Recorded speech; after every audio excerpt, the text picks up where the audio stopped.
Hello everybody, my name is Boulevard here for Giant Slayer TV, and on today's Deck Tech, I'm just tired of talking about Demacia. I don't want to talk about Scouts. I don't want to talk about Demacia Yordles and Arms. I don't want to talk about Pantheon. I don't want to talk about Sivir Auction.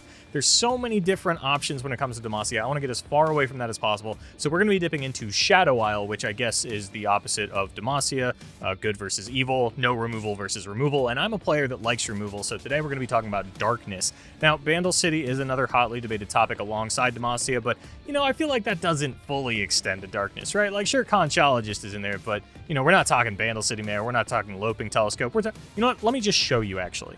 So the first thing I want to get on the table here is that, yes, there are some things that you're going to be pigeonholed into when you're building a Darkness deck. You have to be Shadow Isle and Bandle City, you have to run 3 Senna and 3 Veigar. Those things are really non-negotiable.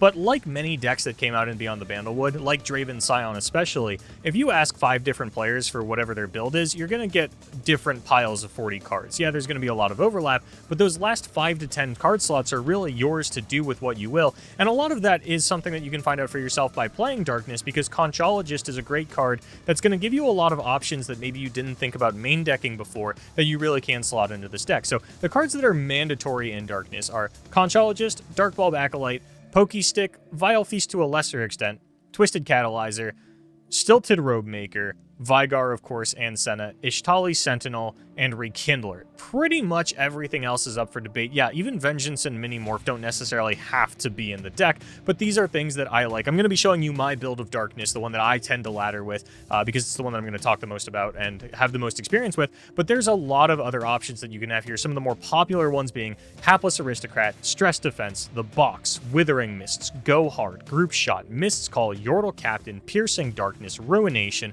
The list goes on and on. You could really put just about any Shadow Isle card in this deck and you're going to feel good. And I'm not going to lie, it took a lot of convincing to get me off of Mist's Call, but I think that Transposition does fit this deck just a little bit better, but honestly, I'm not married to that decision. I might even, if you see me on ladder in a week running Mist's Call, mind your business. Now, bear with me for a second here as I pretend you've never heard of Darkness in your life for one reason or another, and explain the bare bones strategy of the deck. So you are a Shadow Isle and Bandle City control deck looking to generate copies of Darkness. It is a 3-mana slow speed spell that deals 2 damage to an enemy.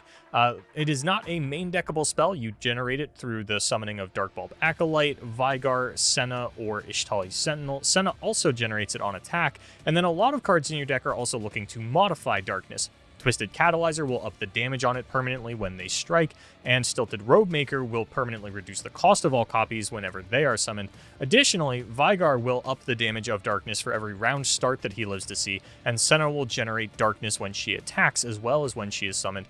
On top of that, Leveled Senna will go ahead and reduce the cost of all damage-dealing spells while she is on field, so your Darkness will cost less. Also, base Senna and Leveled Senna will turn Darkness into a speed spell for as long as she is on the field. Ishtali Sentinel just aims an extra copy at the Nexus, which will help in leveling up Veigar, who needs to have 12 damage dealt with Darkness before he lets you aim it at the Nexus, which is one of your main win conditions that you're going to play for, but not necessarily the way that you are going to win most of your games. Again, you are a control deck. You can just win by grinding your opponent out, which is relatively easy to do given the suite of Bandle City cards that you play, like Conchologist, and obviously these Darknesses are all freely generated, so anytime you get to kill a unit with it, it feels twice as good for you control freaks out there.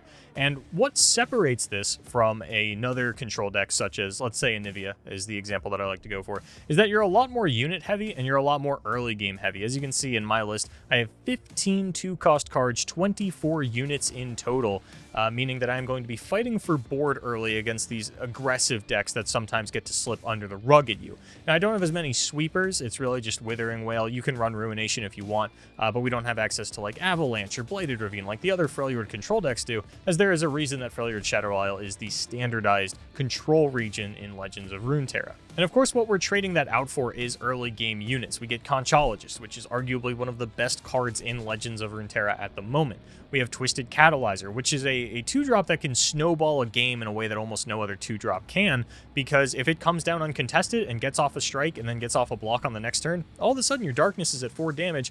And I think that's what really draws players to the deck, what draws me to the deck especially, is the ability to modify your game plan every single time. Every game that you play with Darkness is different because the modifiers that you draw are going to be different. The way in which you want to modify the Darkness for the specific matchup may vary, and I just find it to be a lot of fun. Generally speaking, more damage is going to be more important than a reduced cost on the darkness. So, maybe getting Vygar to survive is a little bit more important than getting down the Stilted Robemaker, but it is matchup dependent. Just generally, I would say that damage tends to be a little bit better because 2 damage, 2 mana darkness is not as good as a 3 damage, 3 mana darkness. Generally, you just have things that you have your sights on that you need to get off the field immediately, and even going overkill on the darkness damage does very well in terms of playing around the combat tricks that your opponent might have to save them. A 3 mana, 3 damage darkness might kill a Misfortune, but it might also get countered by Sharpsight or Ranger's Resolve. So you need to go a little bit overkill, and every step that you go overkill just plays around another out. Once you're at 4 damage, all of a sudden Ranger's Resolve won't stop you. Once you're at 5 damage, Sharpsight won't stop you, and so on and so forth. And then once you get up into bigger numbers like 6, 7, and so on, then you're just leveling Vygar very quickly, or you're just one-shotting your opponent's board when you play a Senna, and ultimately it's generally going to be better to go for the increased damage. Of course, against something like Spiders or a low to the ground deck, maybe even sometimes Yordles in Arms, depending on the hand. Just getting a 1 mana, 2 damage darkness is better because you can get Senna online, you can spam it a little bit more efficiently because you're constantly attacking and forcing blocks and killing units and getting the level up, and overall just trying to clear out as many units as possible, and they're not large. So, which is why I say that, 9 times out of 10, better to just go for the damage. I'd rather one-shot something with 1 darkness than need to throw 2 reduced cost darkness at it, because you are limited in the amount of darkness generation that you have. Dark Bulb, Vygar, and Ishtali Sentinel, at least on their front sides, will only give it to you on summon. It's really just Senna that is going to be giving you a consistent stream of it until you can level up the Vygar, at which point you're more so looking to win the game than control the board. But that is another big skill check of the deck. Once you have leveled Vygar, you can't just throw every darkness at face, because realistically, you're capping out at somewhere between 4 and 6 damage on those bad boys, which means you're going to need to cast 4 or 5 of them rather on your opponent's Nexus before they actually get it dropped to 0. You do need to keep in mind that there are still units, there are still threats, there are other things that you can throw the darkness at. Just because you have the leveled Vygar doesn't mean these are all locked in on your opponent's Nexus, especially if you're still paying full cost for them. Now, to quickly go over some of the choices that I have in this list, because this is the sample that you have, the deck code for this one's going to be in the comments, so if you do just copy-paste, this is what you're getting yourself into. But as I had mentioned, there is a lot of different variants of darkness that you can be playing, a lot of different tech options. So, Otterpuss. It's generally agreed upon that you want at least 1 to 2 copies of a 1-drop, and it's mostly between Otterpuss or Hapless Aristocrat. Hapless, of course, gives you the double block, but I really like the knowledge that is gained from the prank, looking at my opponent's hand and just getting to pick what I am throwing off the tempo of on my opponent's side of the field. Wallop is a newer card that is working out really well. A lot of players replacing stress testing with this because stress testing does get to do this dual mode of protecting your own units by turning them into a 1/6, Vygar being the most obvious choice. Same thing with Mist's Call, where you just throw down this Vygar on 4. If they kill it, you Mist's Call, because let's face it, anything that is killing a Vygar on turn 4 is tapping your opponent out there. With 7 mana, your opponent cannot kill 2 Vygars. So that's mostly where Mist's Call comes in, is for those Vygar turns. You bank in the mana, you let it go, you're having a great time. Wallop is just something that we found to be a little bit better than Stress Defense. The stun is really nice. The 1 damage is really nice because sometimes you find yourself with a darkness that is just shy of killing what you needed to kill, and the wallop stunning the big threat as well as letting you finish it off with the darkness later is very impactful. Aloof Travelers, there are a lot of, as I had mentioned earlier, low to the ground Demacia decks right now that are really reliant on their heavy hitter power cards, be it Cytheria the Bold, Yordles in Arms. Sometimes the Rally is the most expensive card in their hand. It can be a little bit obnoxious. There are some things that'll play around Aloof Travelers, such as Vanguard Sergeant giving a copy of 4 Demacia. That's likely to bait out your Aloof Travelers. But even in the mirror, hitting your opponent's Ishtali Sentinel or Rekindler or Vengeance can really do a number on your opponent, because Vygar and Senna having 4 HP are pretty sticky units. It's going to take an expensive spell to go ahead and get them off the field, and Aloof Travelers can play a great protection spot there, but maybe you feel like this is too many 4-drops in the deck. Totally reasonable. Aloof Travelers, not mandatory by any stretch of the imagination. Transposition, also sort of playing the role of Mist's Call here, except I get an additional darkness, and it's not as random, or you'd get the darkness off the Mist's Call. I digress. I get to proactively use Transposition if I want to, you know, if I find myself in that kind of game state, which these games tend to go long, so it's definitely not out of the question.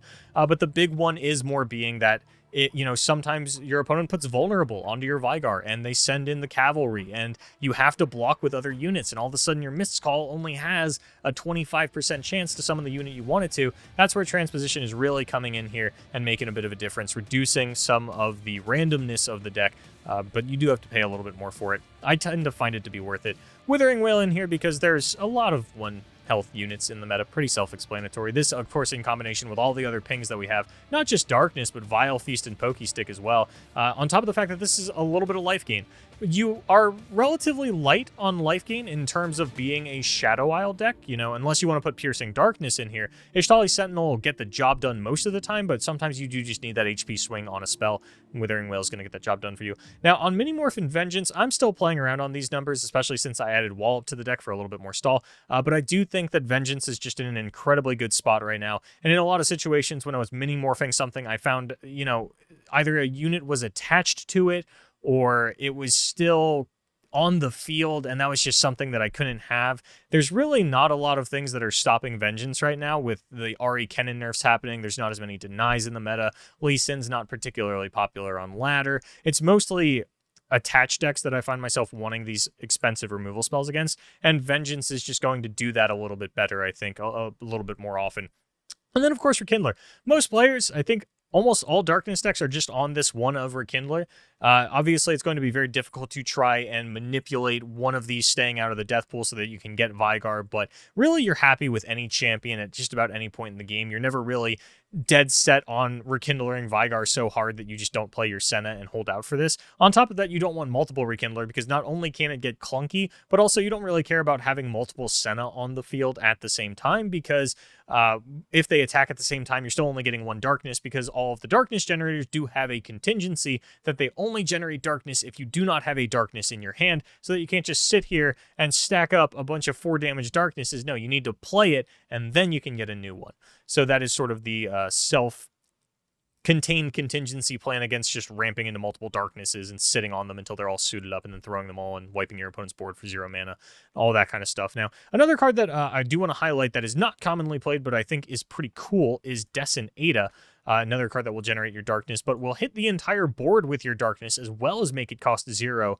This card was buffed a little while ago, a couple months ago, I would say. You know, it was experimented with at the time, ultimately cut, but if you are having fun, like if you are just playing this deck for fun and you just really like throwing Darkness at things and you're like, man, I really wish I could just throw Darkness at the entire board, Dessen Ada will do that for you, rather, on top of the fact that it'll pretty much always level up your Vygar. Now, if you're looking to pick up Darkness for the first time, you can use this list, a list you inspected from a ladder player you really like. There's no hard variant of Darkness reserved for those that have mastered the deck or anything like that. It's mostly coming down to player preference. That said, this deck is regarded as one of the hardest to master, so try to keep your head up if you're not picking up win streaks on your first day. Managing your Darkness modifiers against the tempo of your opponent while trying to find your most viable win condition can be tough, especially since you have so many win cons like Darkness Burn, unit damage from your army of 2-drops, good old-fashioned running your opponent out of cards, determining if it's a safe matchup to all-in on Senna winning you the game. It can be a lot to handle at first, but if you stick with it, I promise you will find results, and I would highly recommend checking out the VODs of last year's World Championship,